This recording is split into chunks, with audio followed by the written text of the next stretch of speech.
পাকা আমের সিজন এসে গেছে, আর পাকা আমের সিজনে একটু ম্যাঙ্গো শেক না হলে কি ভালো লাগে? নিজেরা খাও বা বাড়িতে গেস্টদের দাও, বেশ ভালোই হয় এবং চটজলদি হয়ে যায়। তো এর জন্যে তো পাকা আম লাগবে, দুধ লাগবে, আর আমি সামান্য একটু কনডেন্সড মিল্ক দিই, কারণ আম, আমটা কীরকম মিষ্টি তার উপর। খুব মিষ্টি তো এখনও হয়নি, তো সেই জন্য সামান্য একটু কনডেন্সড মিল্ক দিই, আর একটু ড্রাই ফ্রুটস অবশ্যই দিই।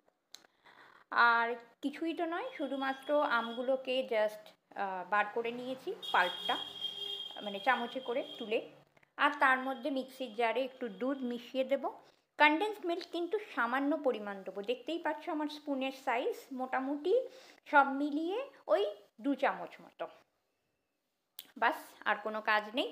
এইবারে মিক্সিটাকে ঢাকা দিয়ে দেবো, দিয়ে এটাকে মিক্সির জারে, এই মানে যেটাকে ব্লেন্ড করি আর কি আমরা, সেইটাকে বসিয়ে দেবো, মানে মেশিনটা চালিয়ে দেবো আর কি। আর তারপরে আমাদের ম্যাঙ্গো শেক রেডি হয়ে যাবে।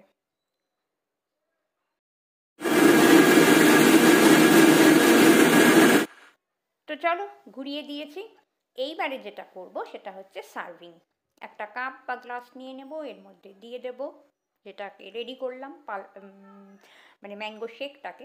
এবার এর মধ্যে ওপর থেকে একটু মানে আমটাকে একটু কুচিয়ে নিয়েছি, ওটা ওপর থেকে দিয়ে দেবো। খাওয়ার সময় এই আমটা মুখে পড়লে কিন্তু ভীষণ ভালো লাগে। আর তোমাদের একটা কথা বলি, যারা একটু পাতলা খেতে চাও তাহলে কিন্তু দুধের পরিমাণটা একটু বাড়িয়ে দেবে।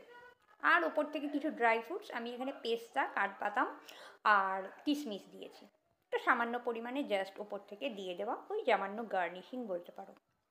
That's all. প্রেজেন্টেশনেরও তো একটা ব্যাপার থাকে। তো চলো, আমার ম্যাঙ্গো শেক রেডি। এবার এটাকে খেয়ে নিলেই হয়। আর যদি তোমরা চাও আরও ঠান্ডা খেতে, তো একটু ফ্রিজে রেখে দেবে। That's all. তো আপাতত টাটা। সকলে খুব খুব খুব ভালো থেকো, সুস্থ থেকো, আনন্দে থেকো।